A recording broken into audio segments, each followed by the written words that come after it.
Pues muchas gracias, María. Lo primero que quiero agradecer es a la UNED y a la Fundación Jiménez Díaz por haber pensado en mí y también por invitarme a participar en la encuesta del número 50 de la revista Teoría y Realidad Constitucional.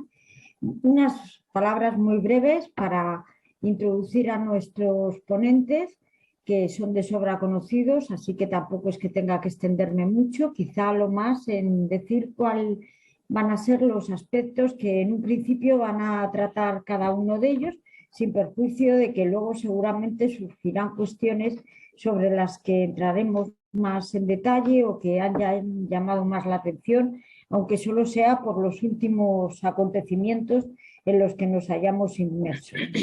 En primer lugar, intervendrá el profesor Luis López Guerra, catedrático de la Universidad Carlos III de Madrid, que hablará sobre los principios básicos del Poder Judicial. A continuación, el profesor Rafa Bustos, catedrático de la Universidad Complutense de Madrid, sobre el Estatuto de Jueces y Magistrados y garantía de independencia estatutaria. Y finalmente, la profesora Charo Serra, catedrática de la Universidad de Valencia, que hablará sobre el Consejo General del Poder Judicial y la selección de sus miembros. Sin extenderme más, porque lo interesante es lo que van a decir nuestros ponentes, estoy segura, le cedo la palabra a Luis María López Guerra. Muchas gracias. Buenas tardes. Como ha indicado Gemma, pues mi exposición, al ser la inicial, es básicamente introductoria sobre algunas de las características del Poder Judicial, sobre todo en lo que se refiere pues, a problemas planteados actualmente en el caso español, que se refieren a mí hay dos cuestiones, las relativas a la independencia y a la imparcialidad de los jueces, y sobre esto quisiera hacer alguna observación. En el Convenio Europeo de Derechos Humanos se habla conjuntamente de tribunal independiente e imparcial. De hecho, pueden tratarse estos dos temas muy conjuntamente y a veces ni siquiera se separan. Sin embargo, a mí me parece que en el supuesto español es importante ir precisando hasta dónde llegan las características de la independencia y de la imparcialidad. El segundo punto que querría señalar es que también cuando se habla del Poder Judicial, usualmente se hace referencia a dos perspectivas. La perspectiva subjetiva, hasta qué punto el juez es independiente e imparcial por sí mismo, y la perspectiva objetiva, hasta qué punto realmente hay una apariencia, no existen dudas sobre esta independencia e imparcialidad. Este juego del aspecto subjetivo y el objetivo pues es muy importante, creo yo, a la hora de la práctica. Y otro tercer punto es que las cuestiones relativas a la justicia pueden tratarse desde el punto de vista del ciudadano, del justiciable, de la persona que está en un juicio, sometido a un procedimiento, o de la perspectiva del mismo juez. Es decir, son dos aspectos distintos que técnicamente pues, suponen consecuencias bastante diversas. A mí me parece que en el caso español esta separación o visión de la independencia por una parte y la imparcialidad por otra puede ser útil pues, para comprender algunos de los problemas con los que nos encontramos hoy. En primer lugar, entramos en la independencia. Está estrechamente, obviamente, relacionada con la imparcialidad. Un juez que no es independiente, por definición, no es imparcial, aunque pudiera ser lo contrario, es decir, que un juez que fuera realmente independiente y no recibiera órdenes de nadie, sin embargo, tuviera preferencias o parcialidad por una parte. Pero bueno, los dos aspectos están muy combinados. Claro, la independencia, ¿cómo se define? Pues el no estar sometido a órdenes, amenazas, sanciones, digamos, molestias, tendentes a impulsar una jurisdicción determinada. De hecho, hay que señalar que el artículo 117 de la Constitución pues, hace referencia a esto a jueces independientes, igual también el convenio europeo. Una cuestión que se plantea cuando se habla de independencia es independencia con respecto a quién. Usualmente se suele pensar en la independencia frente a las autoridades y sobre todo el poder ejecutivo, pero también se han planteado cuestiones de independencia con respecto a las partes, con respecto incluso a terceros, y esto es una cuestión bastante abierta últimamente, y también incluso la independencia dentro del mismo Poder Judicial frente a los mismos jueces. Todas estas cuestiones se han planteado usualmente dentro de lo que llamé antes la perspectiva objetiva. Es muy difícil verificar si en el fuero interno un juez está obedeciendo órdenes o no, pero sí es posible que existan unos síntomas, unos indicios que generen pues, sospechas muy fundadas con respecto a si estas órdenes existen.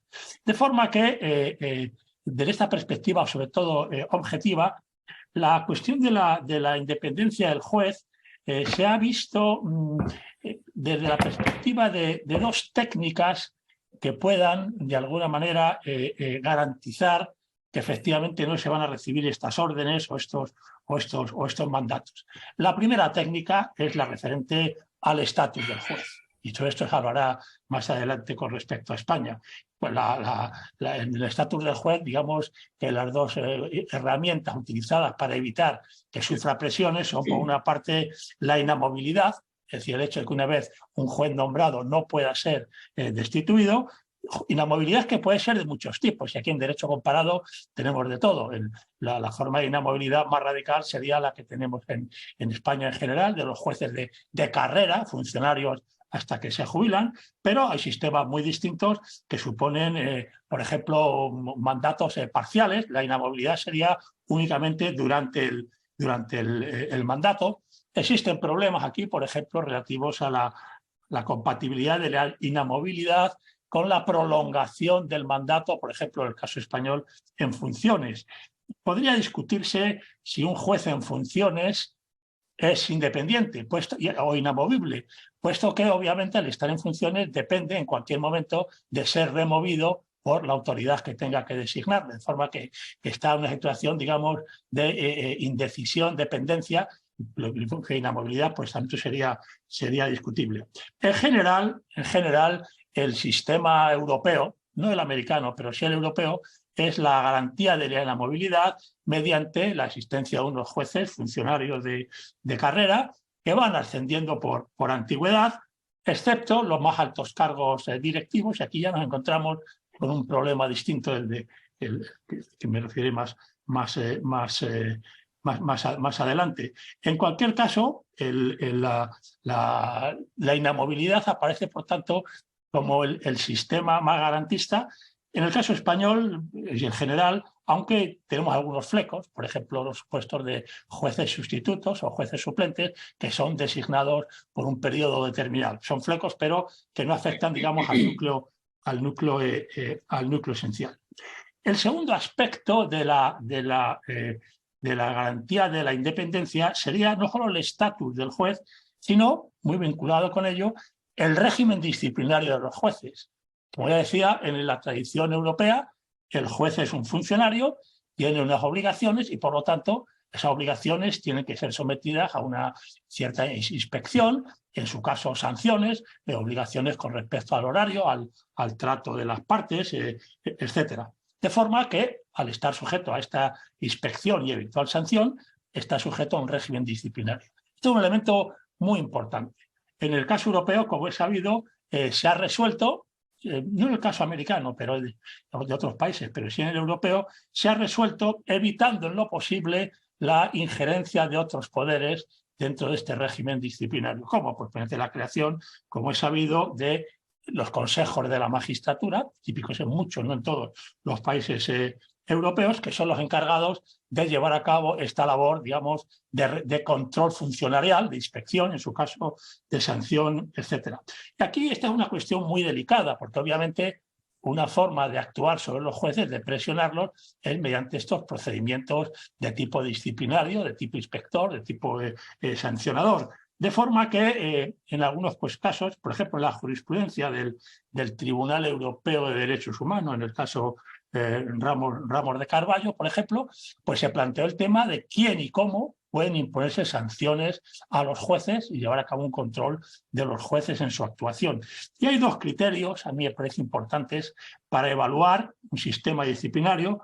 El primero, obviamente, la garantía del procedimiento, es decir, quién es quién tiene que llevar a cabo la iniciativa disciplinaria, qué garantías se dan, hasta qué punto hay una intervención, presencia del afectado con capacidad de defensa. Y la segunda, y esta es más problemática, es que la autoridad encargada de llevar a cabo esta actuación disciplinaria esté sujeta ella misma pues, a un control externo, es decir, en último término, a un control judicial. Claro, aquí nos encontramos con una cuestión de cierta complejidad. Hay una autoridad de tipo administrativo, con el Consejo de la Magistratura, encargado de llevar a cabo esta actuación disciplinaria pero, sobre los jueces, pero a su vez la actuación disciplinaria del Consejo de la Magistratura debe estar controlada por el mismo Poder Judicial. Es decir, que tenemos aquí un bucle, una autoridad independiente controla a los jueces y los jueces a su vez controlan a esta autoridad independiente. El caso español, como es sabido, pues en la práctica ha venido ya a establecerse que la Sala de lo Contencioso Administrativo del Tribunal Supremo, la Sala Tercera, pues lleva a cabo la revisión de las actuaciones de tipo disciplinario, inspector, sancionador, etcétera, del Consejo del Poder Judicial. Digamos que con este sistema pues se crea una fórmula, digamos, en que la independencia de los jueces se ve garantizada, pero al mismo tiempo el hecho de que no sean irresponsables en el cumplimiento de sus deberes funcionariales. Estos dos aspectos, inamovilidad y estatus de los jueces, estatus y inamovilidad de los jueces y sistema disciplinario, aparecen como esenciales, pero no hay que olvidar que hay otros aspectos que se han abierto últimamente. Por ejemplo, el hecho de la posible injerencia dentro de un poder judicial independiente, la injerencia de terceros. Y estoy hablando sobre todo del grave problema de las campañas de prensa, de los llamados juicios paralelos, que pueden suponer una presión social muy considerable. El Tribunal Europeo, por ejemplo, en un caso, Vedad contra Suiza, pues ha tenido que tener en cuenta que efectivamente esto puede suponer pues, las campañas de prensa, no solo afectar a la intimidad de los afectados, de los procesados, sino también pues, puede suponer una presión con respecto a los jueces. Es un tema abierto. Obviamente la solución está en la capacidad y profesionalidad del juez, pero esto digamos que se produce. Hay otros aspectos, por ejemplo, hasta qué punto la presión sobre la libertad de expresión de un juez puede suponer afectar a su independencia. Existen, en fin, hasta qué punto el llevar a cabo diversas informaciones sobre los jueces puede suponer también una presión. Últimamente hay una sentencia contra España, MD contra España, en la que se condena a España por la publicación en la prensa por una serie de fotografías y datos de un conjunto de jueces en el proceso independentista catalán. Hasta qué punto esto no se ve desde la perspectiva de la independencia, sino desde la perspectiva de los derechos del juez, el derecho a la intimidad, a la vida privada, pero hay un trasfondo, obviamente, de afectación a la independencia. El segundo general aspecto que quería tocar y que también en estos momentos en España tiene cierta relevancia, es el referente a la imparcialidad, que ya digo, no coincide exactamente con la independencia, pero es muy difícil realmente llevar a cabo una separación. Sin embargo, yo creo que para el caso español sí que sería útil. Obviamente, imparcialidad, nos encontramos ya con la inexistencia de unos prejuicios o preferencias por parte del juez. Y aquí sí que funciona mucho el elemento objetivo, la apariencia, es decir, que el juez no solo tiene que ser imparcial, sino además tiene que aparecerlo. ¿Cómo se consigue esto? A efectos de obtener una mayor legitimidad del sistema. Bien, pues hay varios criterios. Uno es establecer listas legales en las que se obliga claramente pues, a la abstención del juez que esté afectado por esta falta de imparcialidad, supuestos de conexiones familiares, de amistad, etcétera. Pero hay sobre todo un aspecto que se discute en nuestro país y que en otros también, pero con otras dimensiones, que es el referente a la selección.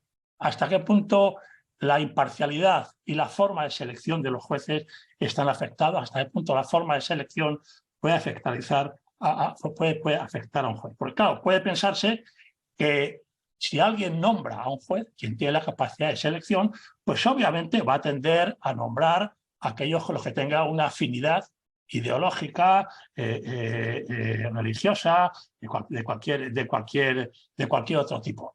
Hay que decir que el Tribunal Europeo de Derechos Humanos, en una primera fase, consideró que en realidad la garantía real de un juez era su estatus, que la forma de selección era secundaria, siempre que efectivamente la garantía del estatus y la inamovilidad del juez estuviera garantizada.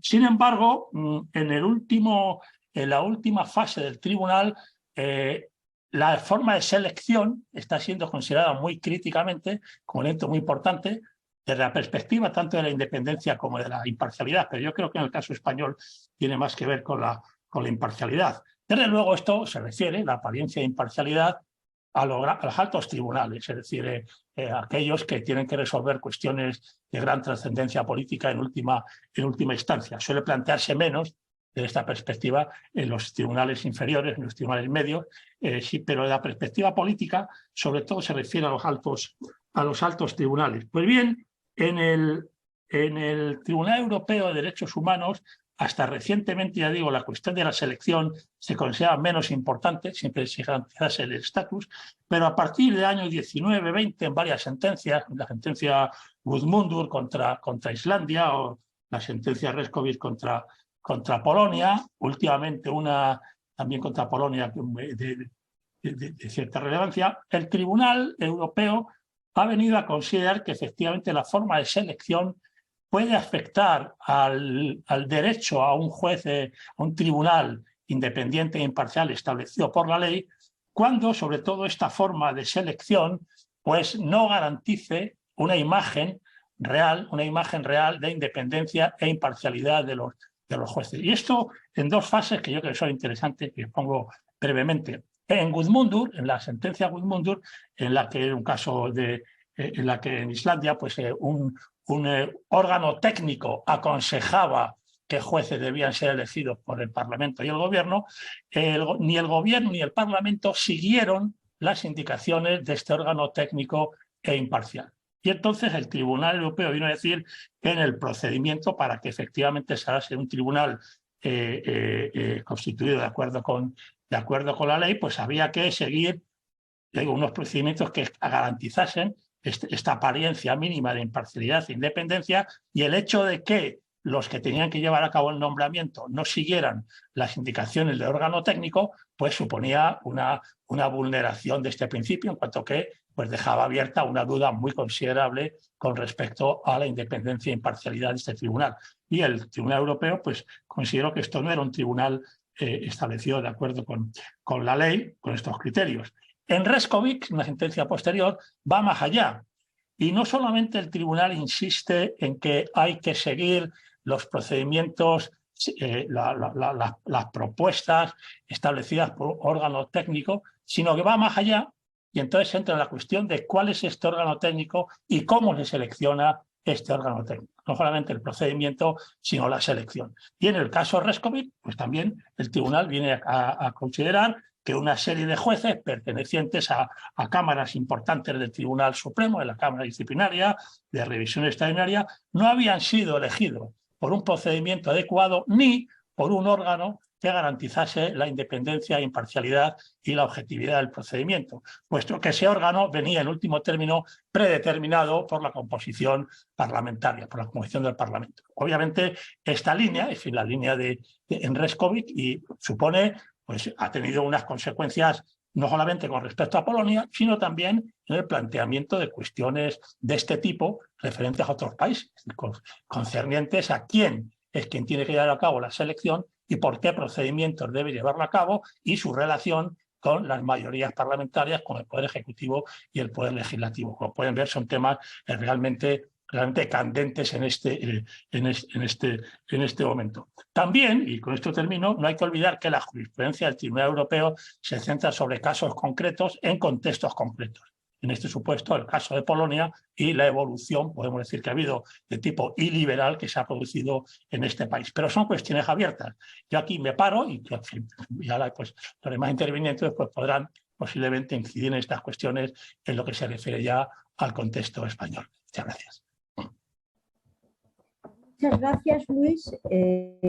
Ha sido muy interesante. Temas que seguramente van a traer, luego van a ser objeto de debate y de comentario. Cuando quieras, Rafa, puedes empezar tu exposición. Muchas gracias, Gemma.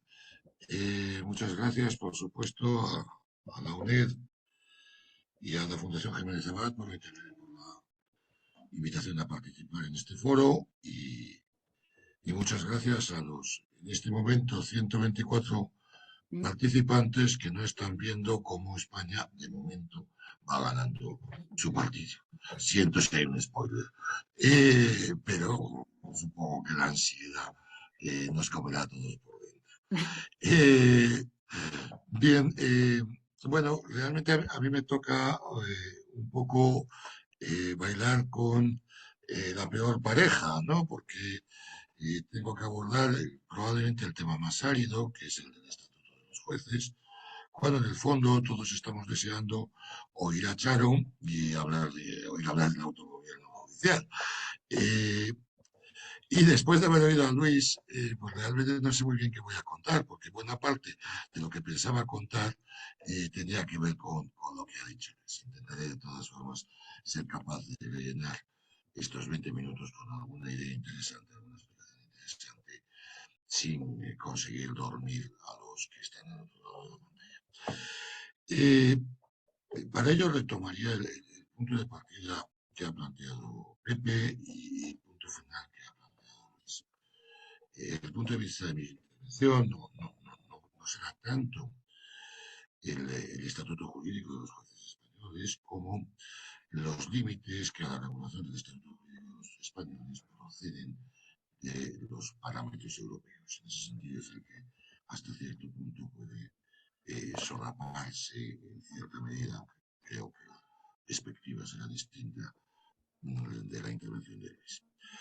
Y lo primero que tenemos que preguntarnos es el motivo, ¿no? El motivo es obvio, como planteaba Pepe, que es las regresiones en el Estado de Derecho que se han producido en Europa. Yo creo que hay una fecha muy significativa, que es 2010, como punto de inflexión claro, que con la aparición de movimientos que no creen, no sé si no se me oye bien. ¿Se oye bien? Vale, es que me sale un mensaje diciendo si había problemas de audio. Son movimientos iliberales, movimientos populistas, podemos llamarlo como queramos, movimientos que de alguna forma no aceptan la existencia de límites externos a las decisiones adoptadas por representantes democráticamente elegidos en procesos electorales más o menos limpios. En ese contexto, el Poder Judicial se convierte en un obstáculo a la realización de los programas de estos movimientos y, por tanto, se produce con carácter más o menos claro, más o menos expreso, un ataque a esos contrapesos judiciales a la voluntad expresada por los movimientos liberales. Este es el motivo que ha generado problemas graves para la independencia judicial en Europa desde, reitero, para mí es una fecha emblemática, 2010. Problemas que se van a manifestar primero en el Consejo de Europa, dado su mayor extensión geográfica y la mucho menor homogeneidad en el respeto a los valores del Estado de Derecho que en la Unión Europea. Esto es la presencia de países cuyo respeto hacia el Estado de Derecho era cuanto menos cuestionable, era muy clara ya en 2010 en el Consejo de Europa. Singularmente los primeros casos, lamento decirlo, pero es significativo, son contra Ucrania. Es Alexander Volkov contra Ucrania es el primero. Pero se van a manifestar también en el seno de la Unión Europea, particularmente a partir de la victoria de Orbán en Hungría, también en 2010, y de la segunda victoria de Kaczyński en Polonia en 2015. Y este es un primer elemento que quiero destacar, y es la coordinación casi perfecta entre Estrasburgo y Luxemburgo. En el caso de Luxemburgo, a partir de 2018, en el caso de Estrasburgo comienza en 2010, pero la coordinación entre las dos cortes en la construcción de herramientas que permitan o que hagan posible la defensa de la independencia judicial a nivel europeo frente a los ataques que ha recibido en el ámbito nacional. Bien, fruto de esa jurisprudencia, reitero, Volkofes 2013, Asociación Sindical de los Jueces Portugueses, que es la primera de la Unión Europea, es de 2018, por tanto estamos hablando de una jurisprudencia bastante moderna, se ha procedido a intentar defender a nivel europeo la independencia judicial a nivel nacional.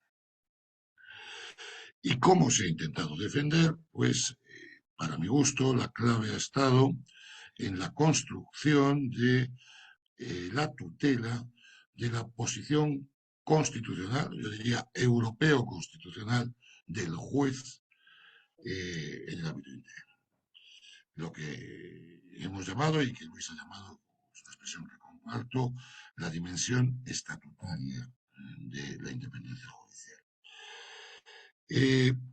Nótese que las dimensiones que hasta ese momento habían sido trabajadas a nivel europeo eran básicamente la comprensión de la independencia judicial como un derecho del justiciable al juez independiente, a través del artículo 6, la consideración, el artículo 6 del convenio, la consideración de la independencia como una característica específica de todo órgano judicial para plantear la cuestión prejudicial, en el caso de la Unión Europea, a través del artículo 267 del Tratado de Funcionamiento de la Unión, antes el famoso 177 del Tratado CE, y había sido una jurisprudencia extremadamente respetuosa y deferente con la organización constitucional interna de los Estados Unidos.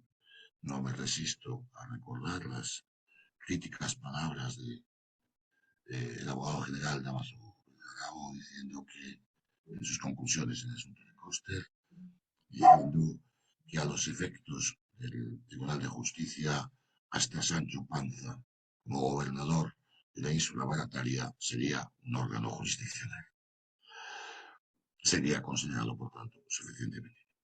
Bueno, desde entonces, por tanto, teníamos una dimensión subjetiva que estaba realizada desde la óptica del artículo 6, el derecho del justiciable a juez independiente, alguna referencia a la naturaleza de la independencia del órgano jurisdiccional que procedía del 267 del Tratado de Funcionamiento de la Unión, y bastantes documentos que hacían referencia a lo que podemos llamar la dimensión objetiva de la independencia judicial, esto es la independencia judicial como principio de organización del Estado de Derechos, que llamaríamos también la independencia institucional, el poder judicial independiente. Pero estos documentos eran todos documentos de soft law, recomendaciones, informes de la Comisión de Venecia, informes del Consejo Consultivo de Jueces Europeos, esto es, documentos sin carácter vinculante. Bien, claro, con esas herramientas era muy difícil que las instancias europeas pudieran proteger a los jueces polacos, a los jueces húngaros, a los jueces ucranianos, a los jueces de los países sometidos a regresiones en el Estado de Derecho, frente a los ataques procedentes de los propios nacionalismos. Por eso, sentencia a sentencia, tanto desde la Unión Europea como desde el Consejo de Europa y el Tribunal Europeo de Derechos Humanos, se ha ido construyendo, se ha ido desarrollando lo que podríamos llamar, lo que incluso la Corte Interamericana llama específicamente, el derecho del juez a su propia independencia. Lo que podríamos decir, la capacidad de defensa del juez frente a las presiones que pueda recibir bien de otros poderes, independencia externa, bien del propio seno del Poder Judicial. ¿Y cómo se ha construido este derecho? Pues básicamente mediante la formulación de tres grandes principios, de tres grandes elementos, que son los tres grandes principios con los cuales habrá que comparar el ordenamiento español. Cosa que yo no voy a hacer en mi intervención, pero que podemos discutir después. Primer principio, ya lo ha mencionado Luis y solamente lo formulo con carácter. El principio de que todo tribunal que juzgue un caso tiene que estar compuesto de acuerdo con las reglas establecidas por la ley. Goodmundur ante Astransson contra Islandia de diciembre de 2020.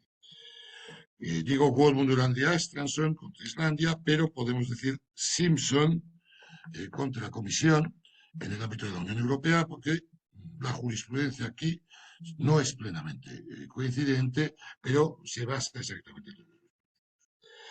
¿Qué es lo que yo destacaría de Goodmundur? Intentando completar lo que Luis ha dicho de esta sentencia. Lo que yo destacaría es que la concreta composición del órgano judicial, no solo el nombramiento, también la asignación del caso, la promoción para ocupar la plaza, tiene que estar establecida de acuerdo con las normas legales. Y importante por significativo dentro de lo que es la jurisprudencia del Tribunal Europeo de Derechos Humanos.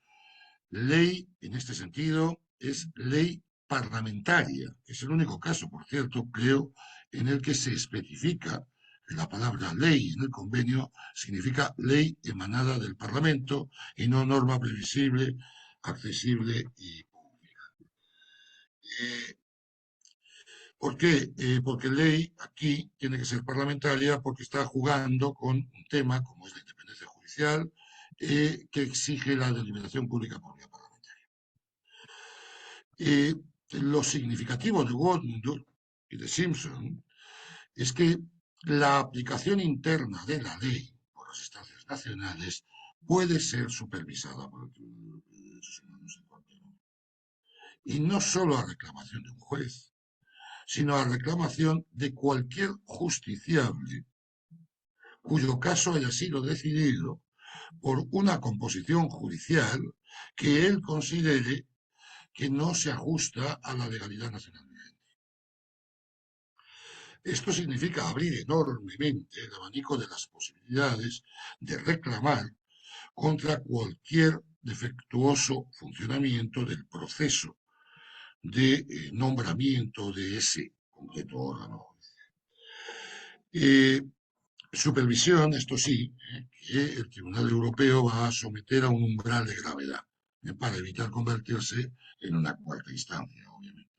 Umbral de gravedad de la lesión al derecho que va a exigir, uno, que la violación de la ley se manifiesta, que afecta a un aspecto esencial del procedimiento y que no haya podido ser suficientemente reparada en el ámbito interno. Y esto nos lleva al segundo principio que también ha anunciado Luis López, pero que conectado con este creo que es muy relevante. Y es, claro, porque, segundo principio, toda decisión que afecte al estatuto jurídico del juez, promoción, selección, promoción, régimen disciplinario, traslados, inspección, sueldos, complementos, todo lo que sea del estatuto jurídico del juez, ha de ser adoptado o bien, Ramos Núñez de Carballo, por un órgano judicial, un órgano que tenga las características de la independencia propias del órgano judicial, o bien ser revisables por un órgano judicial independiente que cumpla los requisitos establecidos por la ley, y esto nos podría plantear algún problema en España, suficiente capacidad de revisión fáctica y jurídica. Esto es, con capacidad de revisión tanto de los hechos como de la aplicación del derecho. Lo cual implica que ninguna regla, ese bucle del que hablaba Luis, ninguna decisión que afecte al estatuto jurídico del juez puede estar exenta de revisión judicial plena. Podemos discutir en el debate si lo que hace es la tercera de la Corte del Tribunal Supremo Español es una revisión plena o es una revisión limitada. Tercer elemento, también lo ha anunciado Luis, y yo simplemente de nuevo, porque ya estoy en los 15 minutos, y me apunto. Y además, a la hora de determinar los derechos de los cuales es titular el juez, no ya en tanto juez, sino en tanto ciudadano, que además es juez, esto es, los derechos sustantivos del juez, no pueden dejar de ser interpretados si no es a partir de la óptica o teniendo en cuenta la óptica, el punto de vista de la independencia judicial. De tal manera que cuando hablamos de la libertad de expresión del juez, la libertad de expresión del juez debe ser interpretada desde la obligación de los poderes públicos de garantizar no solo la libertad de expresión del juez Bacá, sino también el dato de que el juez Bacá es el presidente del Tribunal Supremo húngaro que está defendiendo la independencia. Y esto que aplicamos al juez Bacá se lo aplicamos a todos los jueces. Esto ha llevado incluso al punto de afirmar que los jueces, está en la jurisprudencia escrito con toda claridad, tienen el deber ético de defender la independencia judicial en el debate público y que cuando ocupan un cargo de responsabilidad en el seno de la estructura judicial no es ya un deber ético, sino incluso un deber jurídico. Deber ético, deber jurídico, del cual obviamente no puede derivar ningún tipo de consecuencia negativa para el juez por intervenir en el debate público necesariamente. Esto que hemos hecho con la libertad de expresión se ha aplicado incluso, no soy yo precisamente el mayor fan de las asociaciones judiciales, he de decirlo con toda sinceridad, pero esto se ha manifestado en todos los derechos, lo cual incluye la libertad de asociación de los jueces. Hasta el punto que muy recientemente se ha llegado a otorgar a las asociaciones judiciales el rol normalmente limitado a la prensa, antes y posteriormente a las ONGs de defensa de los derechos, pues se ha asignado a las asociaciones judiciales el papel de el término de perro guardián de la democracia y del Estado de Derecho, lo cual implica una absoluta protección de la libertad asociativa de los jueces. Algo parecido nos pasa con la vida privada.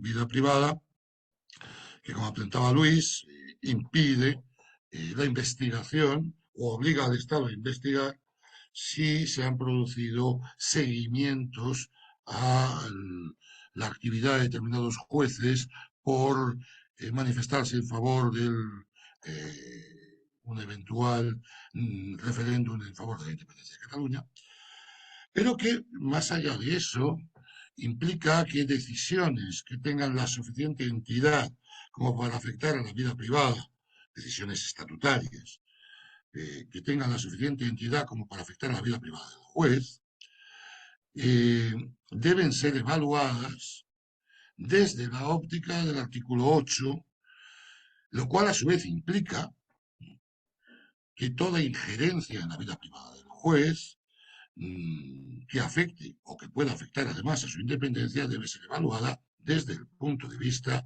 de su necesidad en una sociedad democrática, lo cual implica la aplicación de un estándar extremadamente restrictivo respecto a lo que es aceptable. Y qué decisiones tienen la suficiente entidad como para hacer entrar en juego el derecho a la vida privada, pues, por ejemplo, el cese como presidente de una organización. Tiene la suficiente entidad como para que entre en juego.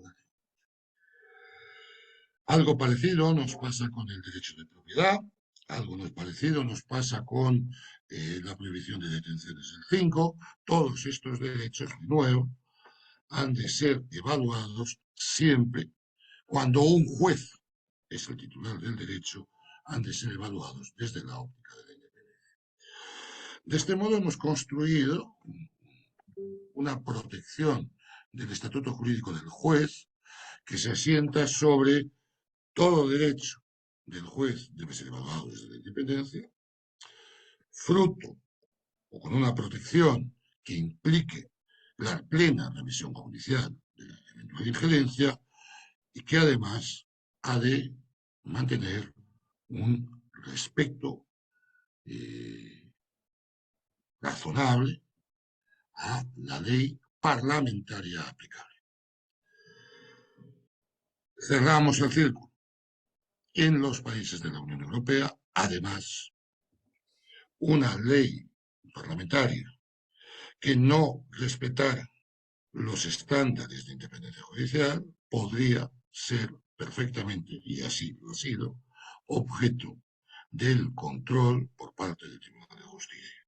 No solo una ley, eso polaco, sino incluso reformas constitucionales que pusieran en juego o pudieran poner en juego la independencia de los jueces podrían ser objeto de revisión por planteamiento, por acción de incumplimiento de la Comisión o por cuestión prejudicial por el Tribunal de Justicia, como ha mostrado el caso República, que es un caso maltés.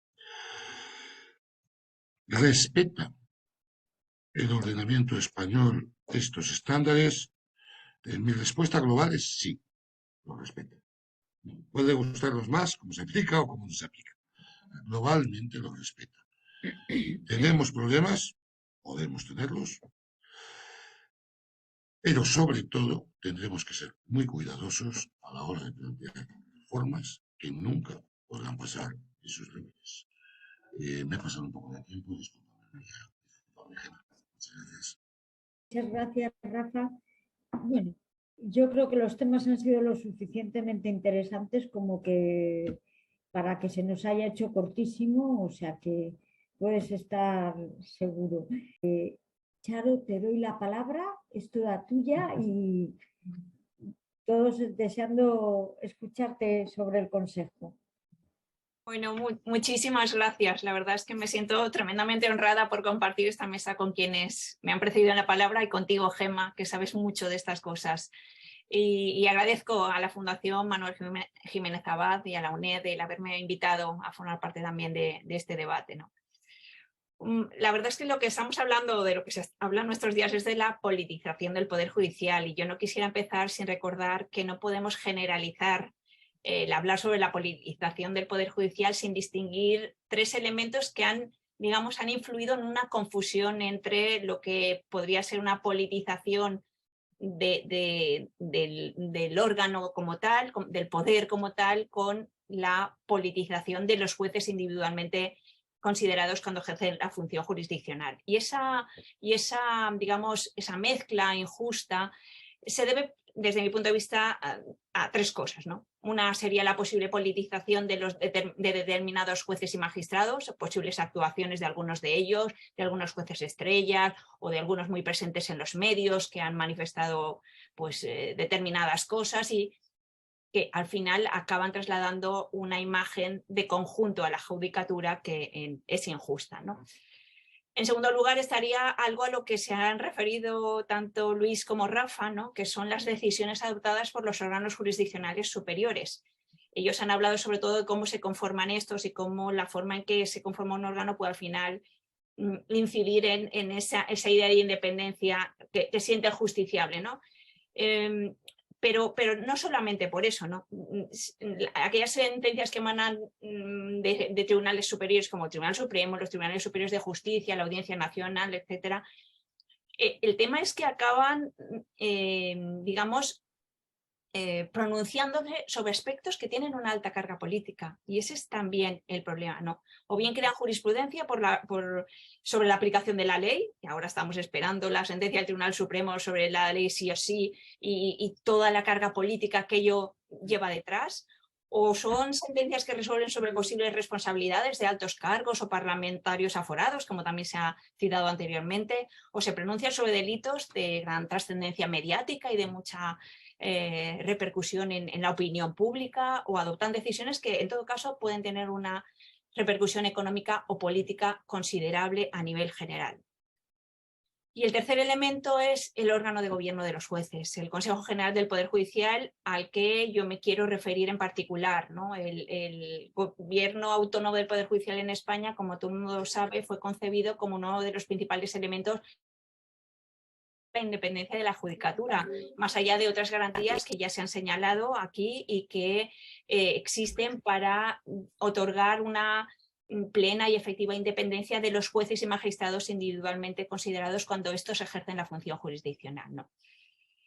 Esa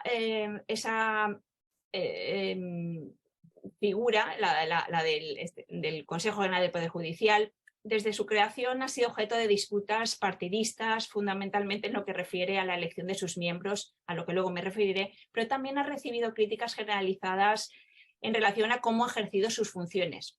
Pensemos todos ahora en cómo, en las críticas que surgieron, en relación al nombramiento de altos cargos jurisdiccionales, los denominados nombramientos discrecionales. Todos podemos recordar a las sentencias dictadas por el Tribunal Supremo, especialmente a partir de 2006, donde se detectaban excesos en esos nombramientos y más que de discrecionalidad técnica, parecía que el Consejo se movía más en una libre designación, ¿no? A ello le siguieron numerosos o diversos cambios normativos y reglamentarios que han ido objetivando un poco estos nombramientos para exigir la debida motivación de los mismos, ¿no? Se abandonó esa idea de que se trataba de algo, de nombramientos de cargos como algo similar a cargos de confianza o en la misma forma en cómo se nombran los cargos de confianza. Se empezó a exigir una mayoría reforzada a partir de 2004, luego se produjo en 2010 un cambio reglamentario que ahondó en esa exigencia de motivación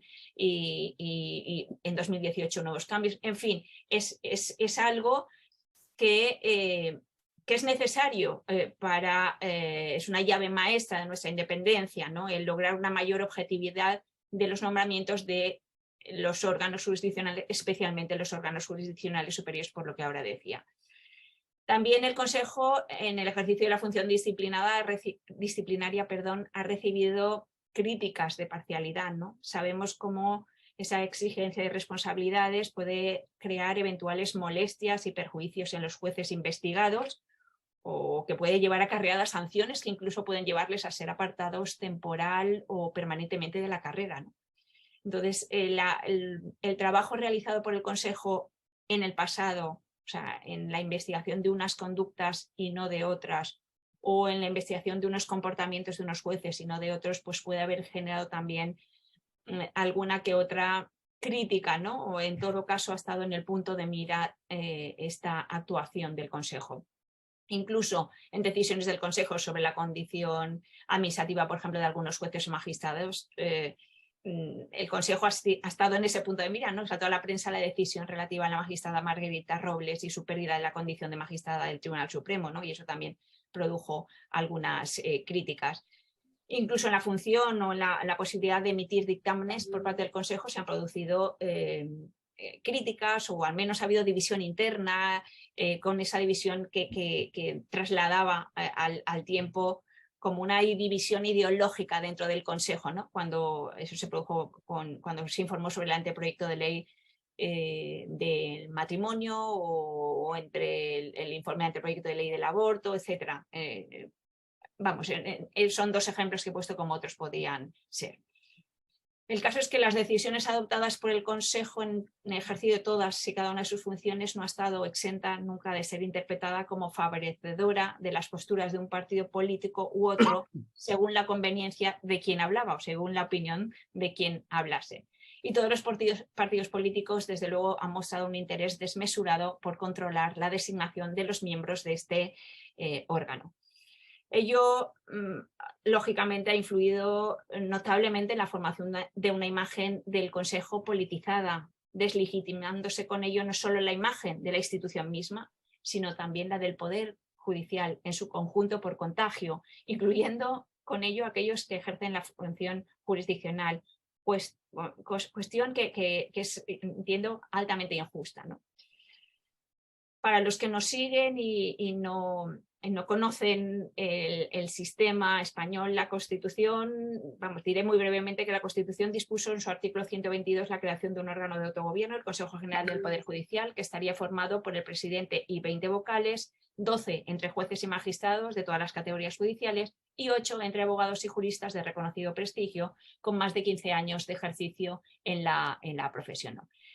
Mientras que el reparto de los juristas, mientras que respecto, perdón, a los juristas queda claro que su nombramiento compete al Congreso y al Senado, la Constitución deja un amplio margen al legislador en lo que atañe al nombramiento de los 12 vocales de extracción judicial, lo que ha llevado a esas discusiones y reformas de la ley que con el tiempo han dibujado diferentes mecanismos para elegir a los consejeros de extracción judicial, a los 12 consejeros de extracción judicial. O sea, recordaré que inicialmente estos fueron elegidos por los propios jueces. En 1985 se cambió el sistema y pasaron a ser elegidos por el Congreso y por el Senado, 6 por el Congreso, 6 por el Senado, por una mayoría de 3/5. Y desde 2001 y con la reforma posterior de 2013 y hasta la actualidad son elegidos del mismo modo, pero las cámaras lo hacen entre una lista de posibles candidatos presentados por las asociaciones de jueces o procedentes de candidaturas independientes de jueces no adscritos a ninguna asociación de magistrados. Sea cual sea el sistema, lo cierto es que las modificaciones en el modelo de selección siempre han sido motivadas por el resultado que arrojaba el modelo de selección previo, o sea, el vigente en ese momento, es decir, por la realidad de los números en términos partidistas. En realidad el sistema, y creo que estáis de acuerdo, el sistema ha pivotado sobre una reserva de cuotas entre los partidos políticos a modo de reparto del pastel, que ha precisado del acuerdo, un acuerdo mayoritario de 3/5 como algo necesario para alcanzar ese nombramiento, ¿no? Ello ha conducido o ha permitido sonoros bloqueos en la renovación del Consejo cuando esta mayoría no se ha alcanzado. En concreto, de las 6 renovaciones que ha vivido el Consejo, solo 2 han sido en plazo, siendo quizá el bloqueo actual el más escandaloso por lo dilatado en el tiempo. Debía haberse hecho, como os he dicho antes, en 2018, llevamos casi 4 años y todavía no se ha producido, ¿no? Todo ha derivado como decía, en un daño a esa imagen de la independencia y también a múltiples críticas por parte de la doctrina, por parte de los actores políticos, de asociaciones de jueces y otras asociaciones. Por poner un ejemplo, la Plataforma Cívica por la Independencia Judicial, que integra jueces, fiscales, abogados, juristas, etc., acudió a Naciones Unidas, al relator especial de Naciones Unidas sobre ello, en fin. Se han buscado remedios, ¿no? Los remedios que se han buscado para paliar este secuestro de la renovación del Consejo tampoco han venido a mejorar la situación, ¿no? Las limitaciones que la Ley Orgánica de 4/2001 impuso para el Consejo en funciones se han demostrado ineficaces, no ha funcionado el sistema. La medida no solo no ha conseguido forzar la renovación del Consejo, sino que ha generado a su vez un bloqueo en otros ámbitos del Poder Judicial, a la hora de cubrir, por ejemplo, los puestos judiciales vacantes en no pocos órganos jurisdiccionales, generando una crisis, ¿no? Además de impedir, ni siquiera ha conseguido la renovación de los miembros del Tribunal Constitucional, a pesar de esa reforma de la reforma que se acordó en julio de 2022 y que es donde Diego, ¿no? Que aun siendo necesaria resulta ya, diría, chistosa, ¿no? Sin duda urge una reforma normativa que evite la reiteración de este tipo de situaciones, ¿no? Desde mi punto de vista, desde luego, debería producirse la renovación del Consejo como debe ser, en cumplimiento de la ley vigente, y a continuación plantearse posibles reformas del Consejo, ¿no? Si no, como también se había dicho antes, parecería que estamos cediendo a un chantaje, ¿no? En todo caso. De todos modos, en cuanto a las posibles reformas, diría yo que aquellas que he defendido quizá en ocasiones anteriores, ¿no? Y yo creo que uno no debe echarse atrás, salvo que alguien le convenza de lo contrario. Y la verdad es que estas cosas son complicadas y a lo mejor salgo de aquí con el convencimiento contrario de lo que ahora mismo defiendo. La primera modificación que por la que yo apostaría sería por devolver la elección de los vocales de extracción judicial al modelo original, eso es, a una selección de estos por los propios jueces. Y yo lo digo por varios motivos. En primer lugar, porque parece que esa fue la intención inicial del constituyente. O sea, si hubiese querido un nombramiento de todos los consejeros por las cámaras, lo hubiese indicado, no habría creado esa distinción que hace entre la forma de elegir a los vocales no judiciales y a los judiciales, por otra parte, que encontramos en el artículo 122. En segundo lugar, porque así es como lo hacen los consejos de la judicatura de nuestro entorno, que fueron modelos del actual, de los cuales nos copiamos, ¿no? Ese es el caso de Francia, de Italia, de Portugal o de Bélgica, ¿no? Por poner un ejemplo. En tercer lugar, porque es razonable que el órgano de gobierno de un colectivo sea elegido directamente, al menos en un buen porcentaje, por los miembros de ese colectivo, en este caso los jueces y magistrados, ¿no? Al fin y a la postre, las funciones del Consejo afectan de forma importante a su estatuto y a su entorno: nombramientos, ascensos, régimen disciplinario, diseño de la carrera judicial, informes sobre proyectos legislativos que afectan a la justicia, etc. Sé que hay otros que afectan más en su conjunto y que en última instancia todos ellos vienen a garantizar la tutela judicial o la garantía del justiciable. Eso no lo discuto, ¿no? En cuarto lugar, porque ello dotaría de una doble legitimidad o representatividad al Consejo, la de la soberanía popular por un lado, representada por los 8 expertos juristas elegidos por las cámaras, y la del cuerpo judicial, vocales, jueces elegidos por esto. Y en quinto lugar, si pesa algo, pero bueno, porque así se ha recomendado desde instancias supranacionales, como también lo indicaba antes, hacía referencia a esas recomendaciones en general, no a este aspecto concreto, pero en general Rafa en su exposición. Que determina un sistema de selección de los vocales, en este caso de extracción judicial, en el que se garantizase la representación judicatura, sino asimismo la de los jueces no adscritos, que son aproximadamente la mitad de los jueces y magistrados. Y esto es habría robar el protagonismo excesivo de las asociaciones de jueces y magistrados en esa representación en el Consejo. Y además que esa representación lo fuera de todos los estamentos judiciales, por no decir algo que está incluido, de una representación equilibrada entre hombres y mujeres. En segundo lugar, y por lo que refiere a los 8 miembros juristas del Consejo, a designar por las cámaras, quizá un intento de alejamiento de estos de la dependencia de los partidos políticos exigiría pensar en alternativas en ese proceso de selección, ¿no? Podríamos plantearnos si esos juristas de reconocida competencia debieran elegirse entre listas de candidatos que presenten ante las cámaras instituciones como el Consejo General de la Abogacía, el Consejo General de Procuradores, los colegios notariales, las universidades, las asociaciones de fiscales, etc. Se trataría de establecer un sistema más o menos similar al que ahora se usa para nombrar a los 12 vocales judiciales del Consejo, ¿no? Hay una lista de propuestas y entre ellos se eligen el Congreso y el Senado. Con ello quizá obtendríamos unos candidatos más despolitizados y más cercanos a las esferas profesionales involucradas en las cuestiones de la justicia. En tercer lugar, estas medidas necesitarían ir acompañadas de un sistema que dé la mayor publicidad posible a los méritos y capacidades de los candidatos, tanto los elegidos por los jueces como los elegidos por las cámaras, objetivando, digamos, de este modo su selección. Ello ayudaría a disminuir el partidismo o corporativismo de los candidatos, ¿no?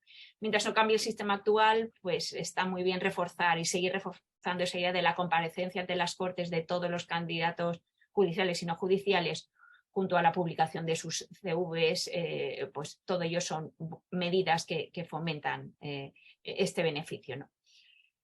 En cuarto lugar, sería conveniente que el nombramiento de los miembros no pasase por una renovación del Consejo en bloque, es decir, sino que se permitiese una renovación del mismo por partes, como sucede, por ejemplo, con el Tribunal Constitucional. Esto un poco quizá los efectos de evitar estos bloqueos que parecen ser algo reiterado y que cada día va a peor. Podría establecerse una renovación del Consejo por tercios o por cuartos cada 5 años, ¿no? O podría pensarse en una renovación de los jueces togados por un lado y otro de los no judiciales, incluso cabría pensar en una renovación por mitades, la mitad de cada uno de ellos, ¿no? Eso habría que pensar la mejor fórmula, ¿no?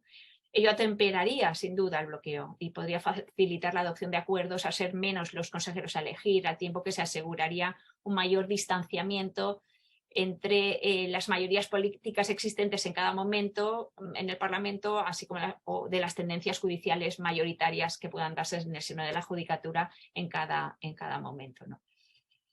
Por último, y con eso terminaría, porque creo que aquí hay quien puede opinar exactamente lo contrario, ¿no? Por último decía, ha de recordarse que la forma de elección de una parte de los de una parte de los miembros, en este caso de los jueces, o incluso de cómo se eligen también los miembros que son no judiciales, no togados, todo ello no explica por sí solo todos los problemas de politización que está viviendo el Consejo General del Poder Judicial, sino que es preciso atender además a otros factores muy relevantes, pero al tiempo muy difíciles de controlar o cambiar, ¿no? Uno de ellos es la conducta de los propios vocales o la lealtad con los que estos actúan, la independencia, digamos, con lo que estos actúan con posterioridad a su nombramiento respecto de aquellos que les propusieron, ¿no? A ello ayudaría, ¿no?, el acabar con las puertas giratorias o el pensar en futuros cargos que puedan depender de la actuación del consejero, ¿no?, y que eso de un modo u otro le pueda, digamos, generar esa excesiva lealtad a aquellos que le propusieron. Y sobre todo habría que tratar de poner coto al poco sentido institucional que están mostrando nuestros partidos políticos hoy. Esto es algo difícil, ¿no? Esto no se cambia porque pues, la cuestión de educación política y de gesto político, podemos estar todos de acuerdo, pero eso sí que es verdaderamente difícil de cambiar. No obstante, no quería dejar de decirlo. Y sin eso, sin decir nada más, lo dejo aquí porque creo que las posturas al respecto pueden ser aquí contrarias a lo que he manifestado, y me brindo a cualquier cuestión que tenéis. Muchísimas gracias por cederme la palabra. Muchas gracias, Charo. Pues ahora, si os parece bien, podemos iniciar el coloquio, el debate. Yo creo que hay muchos aspectos, algunos por empezar por el final, y porque al final es un poco lo que está ahora, digamos, de candente actualidad, que es el Consejo. Yo creo que hay otro aspecto que también es importante en una eventual reforma del Consejo, y es la redefinición de su posición constitucional, de sus funciones. Es decir, vamos a ver, hay muchas funciones que están alejadas de lo que es su función, y su misión es la independencia judicial. Ahí los aspectos que han dicho Luis y Rafa creo que son esenciales. Creo que el Consejo informe normativamente de materias que afectan a la organización judicial, a la protección de derechos, está justificado. Que informe sobre cualquier cosa, creo que no está justificado. Cuando no se le pide un informe, creo, como por ejemplo ocurrió en aquel informe sobre el matrimonio homosexual, que no se le pidió, es cierto que a lo mejor detrás había una cuestión política para no hacerle declarar, pero probablemente es porque el Consejo desde el principio, si ha habido algo que le ha caracterizado, es que ha hecho uso y abuso de sus competencias. Y entonces, en esa medida, creo que ha ido rebasando líneas que dicen muy poquito de él. De hecho, aunque yo entiendo que la composición tal y como está, es decir, la elección parlamentaria es lo que mejor responde al principio democrático, sin embargo coincido con Charo.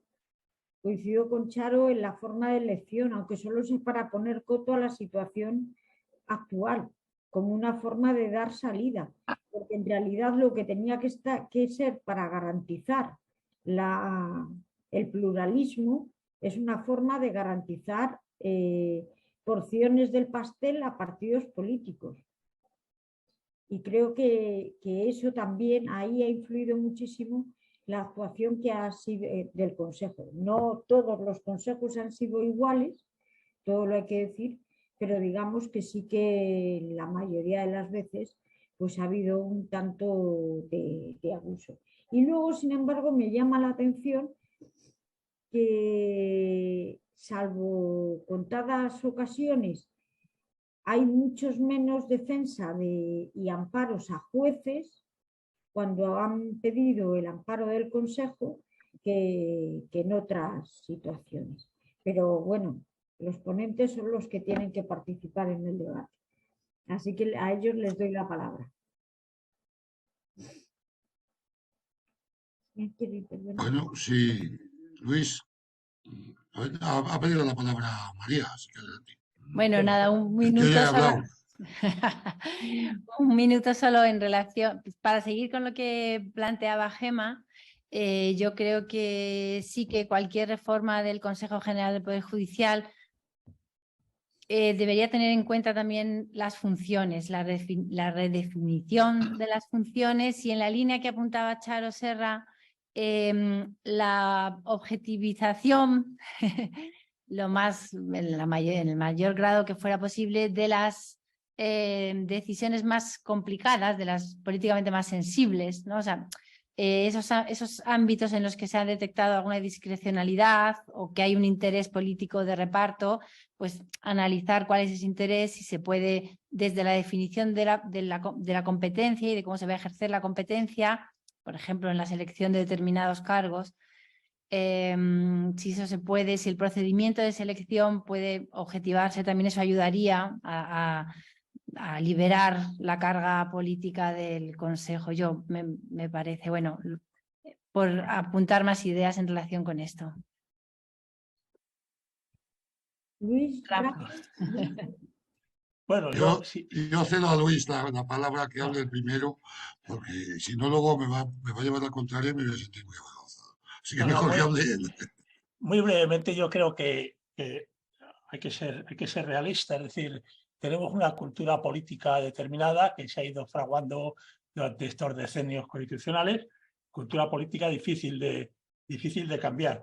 Yo, como medidas inmediatas, muy puntuales, yo veo algunas. Por ejemplo, parece, como ya se indicó Charo Serra, claramente que la renovación del Consejo se bloquea continuamente.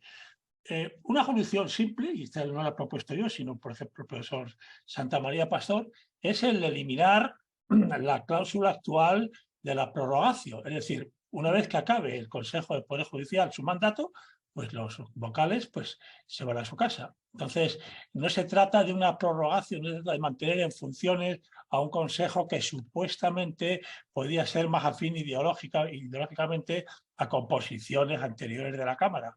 Yo creo que una vez que ha acabado su mandato, pues simplemente se van los vocales se van a su casa y entonces el Parlamento se encuentra ahí con la responsabilidad de que efectivamente hay un órgano del Estado vacante y no es tan simple el abstenerse de cualquier tipo de renovación. Es decir, que yo creo que esto es la idea de la prorrogación, de mantener al Consejo en funciones, a mí me parece que fue una idea que en su momento podía tener sentido. A la vista de la práctica, creo que no es muy conveniente. Y en relación con esto, hay un punto en que yo he insistido algunas veces, en que a mí me parece que la responsabilidad de la renovación de los órganos constitucionales, y concretamente del Consejo, es una responsabilidad de las cámaras, del Parlamento como tal. Entonces yo encuentro que es evidente que en el fondo, y en último término, la voluntad de las cámaras va a venir determinada por la intervención de los grupos parlamentarios y los partidos políticos. Pero a mí no me parece que esto tenga que suponer un automatismo y un hecho de delegar explícita o implícitamente en los grupos parlamentarios la iniciativa del procedimiento. A mí me parece que el establecimiento de procedimientos reglamentarios muy precisos, estableciendo plazos, estableciendo condiciones, etcétera, y procedimientos, podría forzar efectivamente a las cámaras a encontrarse en una situación muy desairada en el supuesto de que no fueran capaces de elegir a los miembros del Consejo. De esta perspectiva, yo creo que digamos, el establecimiento de estos sistemas, introduciendo, por ejemplo, elementos como también se ha indicado, el que la capacidad de propuesta pueda venir no solo de grupos parlamentarios, sino también de otras entidades como universidades, colegios de abogados, etc. Entonces, yo creo que una clarificación y digamos, fuerza mayor fuerza e intensidad de las disposiciones reglamentarias parlamentarias, pues serían, yo creo, bastante útiles. En cuanto al final, en fin, todas las soluciones posibles se encuentran con muy buenas razones. Yo he oído las razones de Charles, me parece que son excelentes, y también se oyen razones por otra parte diciendo que por qué motivo tiene que renunciarse a la soberanía parlamentaria, etcétera.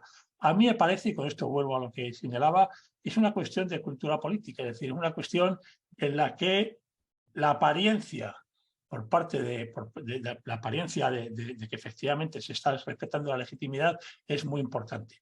Siendo así, el hecho de que se ataque violentamente y se critique violentamente cualquier tipo de alternativa que no sea la preferida, pues no es muy bueno para la legitimidad del sistema. Y con esto acabo diciendo que, curiosamente, a pesar de los cambios en las mayorías parlamentarias, pues no se ha cambiado el sistema en la dirección en que a veces se ha propuesto. Es decir, ¿qué está ocurriendo aquí? Yo creo que el tema es buscar soluciones consensuadas. Para mí, si existe un consenso, de por sí se supone ya un valor muy considerable en cuanto a la legitimidad, a la apariencia de legitimidad del Poder Judicial. Con esto me paro, pues no podría seguir hablando indefinidamente. Gracias, Luis. Antes de dar la palabra a Rafa, me ha recordado lo que decía Luis, que efectivamente, si recordamos, y hace tiempo, pero en el 2012, cuando gana el PP, las elecciones llevan su programa político modificar el sistema de elección de los miembros del Consejo y pasar al sistema de elección por jueces. Incluso crea una comisión interministerial, bueno, una comisión de sabios de estos, en los que se incluye una reforma de ese tipo. Cuando eso se transforma, después en la ley de 2014 desaparece. O sea que si no ha sido efectivamente por cultura política y porque hay esa cultura de que es un bien muy apetecible el Consejo y es bueno mantener la posibilidad de utilizar sus puestos. Rafa, cuando quiera. Muchas gracias. Bueno, pues yo intentaré ir rápido porque me apetecen decir muchísimas cosas y no quiero monopolizar el debate. Siguiendo con cultura, y voy a ser muy claro, aunque esto quede grabado. Empezando por cultura política. Los últimos 4 magistrados del Tribunal Constitucional habían sido previamente vocales del Consejo. Acabo, ya no hablo más de cultura política. Y de ellos 3 eran jueces y ninguno era Supremo. Y con esto no quiero descalificar, por supuesto, a la trayectoria profesional de ninguno de ellos. Simplemente, este es un dato. Y en eso estoy totalmente de acuerdo con Luis. Y es un dato empírico, nos puede gustar más, nos puede gustar menos, pero en cualquier propuesta que hagamos o cualquier reflexión que tengamos, tenemos que tenerlo en cuenta. Totalmente de acuerdo con Luis en que eliminar la prorrogatio sería un primer paso. Bueno, pues que se van a su casa, se bloquea la institución, ¿De quién es la responsabilidad? Del Parlamento, que asuma su responsabilidad, porque además son los que son elegidos popularmente y que suman los costes de bloquear una institución del Estado. Totalmente de acuerdo. No soy tan optimista con respecto a la idea de que por el hecho de que obliguemos a que el Parlamento tenga que pronunciarse constantemente, vayamos a conseguir un objetivo. Pero sí creo recordar que en Italia, cuando tienen que convocar, cuando se convoca la sesión conjunta para el nombramiento del presidente de la República, el Parlamento no hace otra actividad que no sea las votaciones para ser presidente de la República. Mecanismos para obligar al Parlamento a pronunciarse pueden existir más o menos. Desde otro punto de vista, insistiría en algo que ha dicho Charo. El hecho de que el órgano de gobierno de los jueces no sea visto como independiente no quiere decir que los jueces no sean independientes. Es perfectamente posible jueces plenamente independientes en estructuras de autogobierno que no son independientes. No hay problema con eso. No. Y hay que insistir porque yo creo que hay que reivindicar de una manera muy fuerte la independencia de los jueces en España y la labor plenamente independiente que realizan los jueces en España.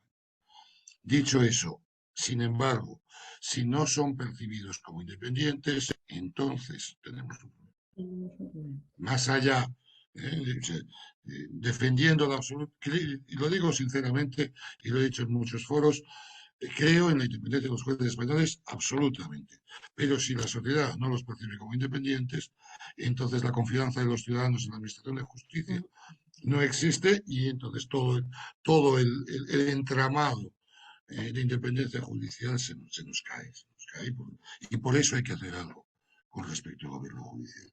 No porque los jueces no sean independientes, sino porque la percepción ciudadana de la independencia en esa situación se ve muy perjudicada. Respecto a los sistemas de los nombramientos, creo, a mí, hay una cosa que dice a menudo Pablo Lucas Murillo que a mí me gusta mucho, lo he dicho por escrito, y es no seamos naïfs. La decisión de quién debe ocupar un puesto en el Tribunal Supremo no es una decisión totalmente técnica, no es una decisión de legalidad, es una decisión de oportunidad. Porque la idoneidad de la persona para ocupar un puesto no depende solo de méritos subjetivos cuantificables, depende de una serie de valoraciones. Dicho en otros términos, que es lo que dice Pablo Lucas no ha dicho obviamente esto, el órgano de gobierno de los jueces es un órgano político, porque toma decisiones políticas, toma decisiones de oportunidad, y por el hecho de que sea nombrado por jueces, elegido por jueces, y con mayoría de jueces, no va a dejar de ser un órgano político que tome decisiones políticas. Porque eso es naif, o sea, porque como lo dejan los jueces, ya las decisiones son puramente de legalidad. No, algunas son de legalidad, las que son de estricta aplicación de la ley, pero otras muchas no. Claro, si esto es así, no acabo de ver la elección corporativa, en su mayoría. Lo siento. No. Aparte, de nuevo, que creo que es naif, los tres somos universitarios, Luis, Charo y yo. ¿Cómo elegimos rector? Con listas predeterminadas y repartidas entre nosotros, y aunque no haya asociaciones, lo van a hacer exactamente igual los jueces. Claro. Y asignados a una asociación, asignados a grupos, asignados a organizaciones más o menos estables, que son además irresponsables ante la ciudadanía. Me plantea graves problemas la propia idea. Pero al menos, perdón, al menos se fraccionaría el... Se hace de una forma monolítica, como un reparto de papel, cuando solo es el Congreso y el Senado quien interviene en la selección de los mismos, con un reparto muy cuadriculado y con una capacidad, aunque todo nuestra vida es política, como dices tú, hasta en la elección de nuestros órganos los elegimos nosotros, pero si la mitad son elegidos de una forma, o casi la mitad, y la otra mitad de otro modo, conseguimos romper con esa estructura monolítica absolutamente partidista. Claro, Todo lo que yo eso me lo creía hasta que alguien me explicó cuál era la composición de la sala de gobierno del TSJ de Andalucía, que es la más grande de España. Y todos, o casi todos, pertenecen a la misma sociedad. Yo quisiera insistir en... Y una última cosa, Luis, solo antes de dejarte hablar. Quizás la solución, quizás equivocamos el tiro en obsesionarnos con la composición, y quizás la solución está en algo que ha apuntado esta María, y es la única competencia realmente conflictiva son los nombramientos discrecionales. Los demás no plantean problemas. O sea, a lo mejor el problema está en regulemos los procedimientos para realizar nombramientos discrecionales, establezcamos comisiones independientes de selección que incluyan miles de técnicas, desde el sorteo hasta la cualificación y la transparencia. eliminada la competencia conflictiva, ¿qué es esa? ¿Qué problemas plantea el Consejo desde inspección? Ninguno. Desde régimen disciplinario, ninguno. Desde formación, ninguno. Desde documentación judicial, ninguno. Realmente los problemas son los nombramientos discrecionales. A lo mejor lo que nos conviene es eliminar, como dice Gema, esa capacidad de informar de todo lo que se aprueba y centrarnos en la conflictiva, que es el nombramiento, no lo sé. Perdonad por haber hablado demasiado tiempo, pero llevo demasiados años estudiando este tema y me entusiasmo y me convierto en un friki de la independencia. Disculpadme. No, yo creo que es difícil el llegar a conclusiones en el contexto, digamos, donde hay una multiplicidad de variables. Se está hablando aquí de las funciones del Consejo, del régimen disciplinario, de la selección, de la cultura política, etcétera. Yo insisto en lo que decía al principio. A mí me parece, y Gema lo señaló, que fue curioso que en un momento de cambio de mayoría parlamentaria, sin embargo, pues no se siguiera el programa de la mayoría parlamentaria y se cambiara la ley. A mí me parece, e insisto en ello, que el problema es de legitimidad. Estamos todos de acuerdo.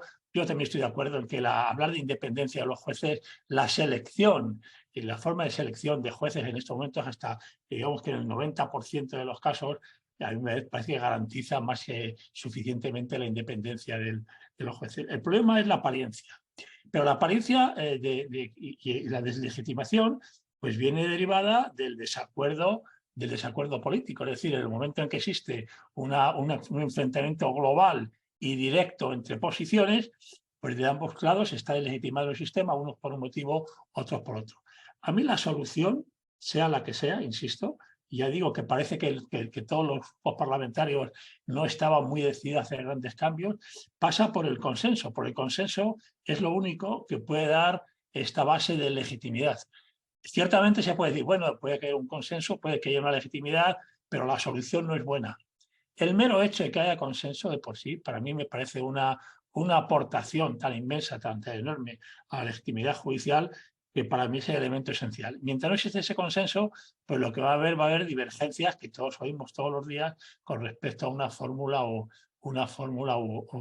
a otra. De forma que para mí, mientras no se llegue a un tipo de acuerdo en que por lo menos los grandes grupos parlamentarios y gran parte de la opinión pues pueda estar más que ya, digamos, con mayor seguridad en la legitimidad del Poder Judicial, mientras no se produzca, vamos a estar en una situación, pues yo creo que eso de peligro, no en cuanto a la generalidad de los jueces y de su independencia, sino a la sospecha de parcialidad por parte de alguno de los órganos superiores.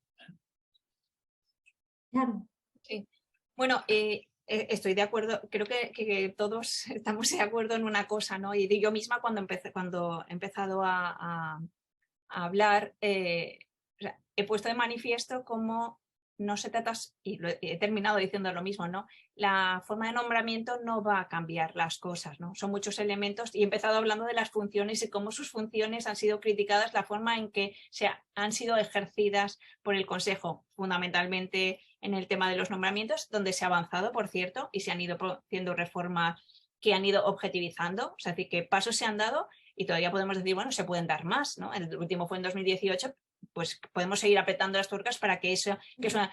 Pero también, yo creo que también en el ejercicio de la función disciplinaria o en algunos momentos también el Consejo ha recibido críticas por cómo se han ejercido esas funciones, ¿no?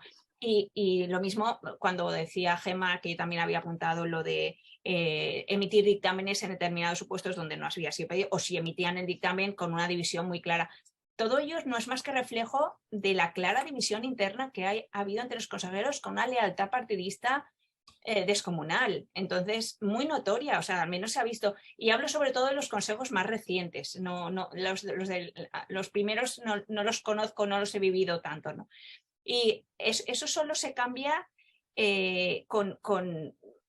digamos, reforzando ese estatus independiente, entre otras cosas, eliminando las puertas giratorias, eliminando la posibilidad, Rafa, tú lo decías, de que cuando uno salga del Consejo, si lo hace bien, el mismo partido te va a poner en otro órgano jurisdiccional o que tienes muchas probabilidades. Si existiese, por ejemplo, una prohibición de que quien ha estado en determinados órganos institucionales, por muy valioso que sea, no lo puede estar en otros, pues posiblemente uno se centraría en hacer las cosas con absoluta independencia cuando trabaja en el Consejo, ¿no? Y esas posiciones tan marcadas dentro del mismo no serían tan fuertes. No sé, esa es mi opinión, ¿no? Y después, también respecto de la apariencia de parcialidad, ya no del Poder Judicial, sino de los jueces, y Rafa y Luis hablaban de ello.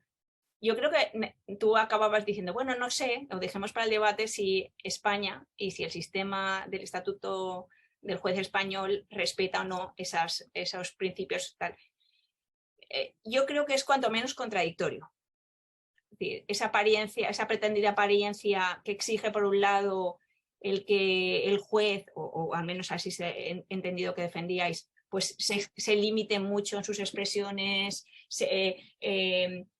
que sus derechos puedan ser limitados porque hay una lealtad a esa independencia, ¿no? Que también el juez como deber tiene que guardar, etcétera, pues es incongruente con que los jueces puedan, es decir, los jueces no pueden pertenecer a partidos políticos, pero pueden pertenecer a asociaciones judiciales, que es un tanto de lo mismo.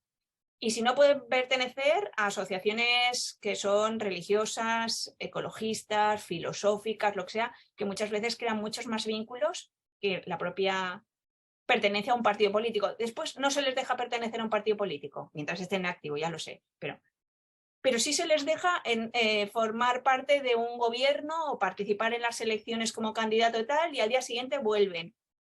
O sea, no sé qué modelo tenemos en España. O sea, no sé si con eso cumplimos, o sea, o optamos por un modelo de juez que garantice esa apariencia de imparcialidad de la que Luis hablaba y tú también hablabas, con todas las consecuencias, o optamos por un juez ciudadano que como todos sus derechos fundamentales deben ser interpretados a máximos, salvo que haya algo que le limite, por ejemplo, que no pueda pronunciarse sobre cuestiones o un proceso abierto y en el que él pueda tener que, de tal forma que le haga tomar una posición antes de adoptar sentencia, o que en su caso, y que todo ello acabe garantizado con el tapón de la recusación y el listado de causas. Es decir, al final acabe con una garantía para un justiciable cuando ese juez, en el ejercicio de sus derechos como ciudadano, ha podido ponerse en una situación de riesgo de parcialidad, ¿no? Y que el justiciable lo perciba como tal y que tenga una herramienta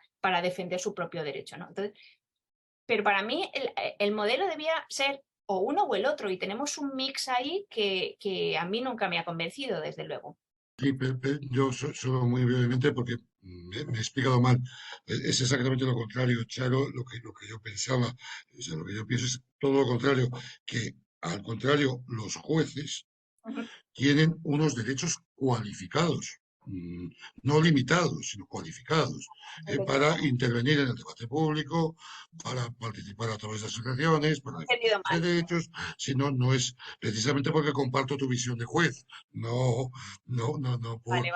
precisamente por eso. O sea, a mí el juez que solo habla a través de las sentencias me parece, y esto lo reiteré muchos años en la escuela, me parece un desperdicio de conocimiento y de saberes para el debate público que nos hace falta. Otro problema es que estoy de acuerdo que el juez que entra en política activa y luego vuelve al juzgado y luego vuelve a salir, nos genera un problema de independencia que lo tenemos mal resuelto. En eso también estoy de acuerdo. Pero que necesitamos a los jueces en la vida pública, desde luego, absolutamente. No podemos estar más de acuerdo. Vale, te había entendido mal. En ese punto no podemos estar Vale, te había entendido mal en ese, pero bueno, también hay quien defiende lo que yo te había entendido mal. mal. Sí, efectivamente. Y los dos estamos de acuerdo. Que te lo haya asignado. Los dos estamos de acuerdo en no estar de acuerdo con los que defienden eso. Exacto. Y sobre todo porque a veces más vale que el juez exprese sus opiniones en determinados ámbitos, no solo porque es bueno, porque aporta, y sobre todo porque es ejercicio de derecho como ciudadano, sino también porque en el fondo todos los jueces tienen una ideología, una filosofía, una forma de ver las cosas, tal. Es así. Y a veces más vale que se sepa, porque así el justiciable siempre puede tiene una herramienta con la que defender ese derecho a la absoluta imparcialidad del juez, ¿no? Dice, sé que este juez se ha manifestado radiofónicamente no sé cuántas veces en contra del derecho de aborto y ahora resulta que me va a juzgar por este tema. Pues tengo la herramienta de decir, bueno, que no me juzgue este juez. O sea, lo recuso. Bueno, es bueno para el sistema. No olvidemos que pero en eso Europa... supone que se puede ver de las dos perspectivas. Es decir, por una parte, efectivamente, proteger al juez, pero por otra parte, hay que tener en cuenta que la expresión de juicios, de ideas, etcétera, de tipo político e ideológico por los jueces, pues puede suponer una afectación notable a la percepción de su imparcialidad. Quiere decir que también esto es una cuestión de cultura política general. Hablaba Charo, por ejemplo, pues las intervenciones radiofónicas continuas por parte de jueces. Bueno, puede que legalmente pues eso no plantee problemas, pero desde una perspectiva de cultura política de imparcialidad judicial, pues a mí me resulta un poco chocante, ¿no? Es decir, que exista una proyección política general crítica, bien con el gobierno, bien con la oposición, me da igual, por parte de quien tiene que dar una apariencia, sobre todo en altos tribunales, que tiene que dar una apariencia de imparcialidad y de tratar igual a todos los ciudadanos. Es decir, que yo veo los dos aspectos del tema, una mayor protección, pero también una mayor responsabilidad. Y de hecho, en la ley orgánica del Poder Judicial pues existen previsiones con respecto a que los jueces no entren en polémicas o críticas al gobierno. Previsiones que son aplicadas muy escasamente, debo decir. Ese es un clásico, Luis.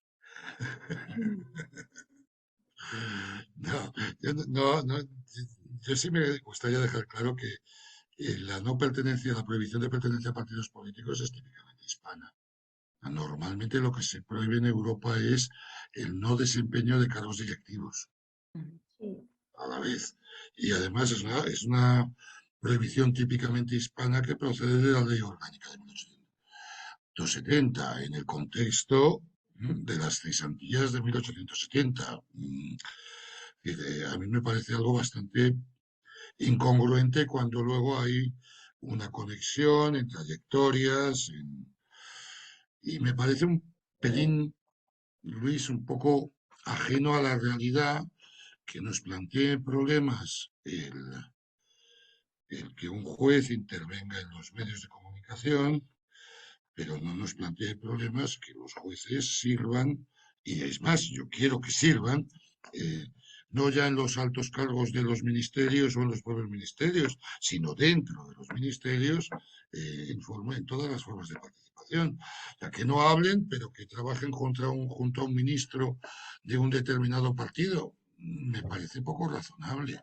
Me parece que es mejor ir creando una cultura de, mire usted, el juez tiene ideas políticas, tiene ideas religiosas, tiene una cosmovisión determinada que, sin embargo, no afecta a su sujeción a la ley. Tenemos las herramientas para garantizar la sujeción a la ley.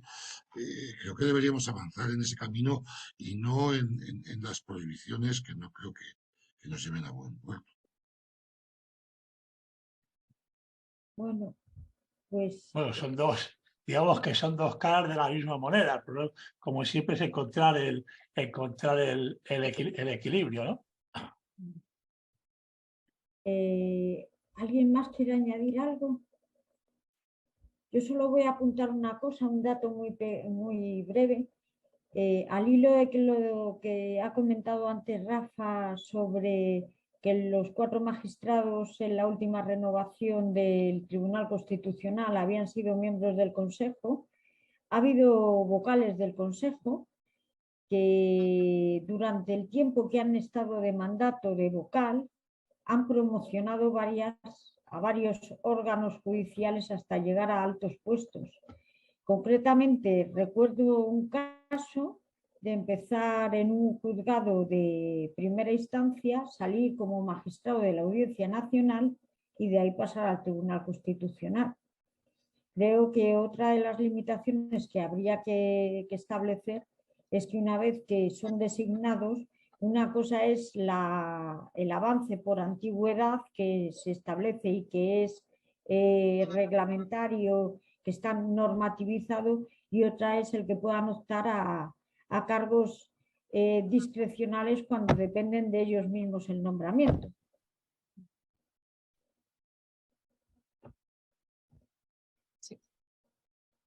De acuerdo. ¿Qué vamos a decir?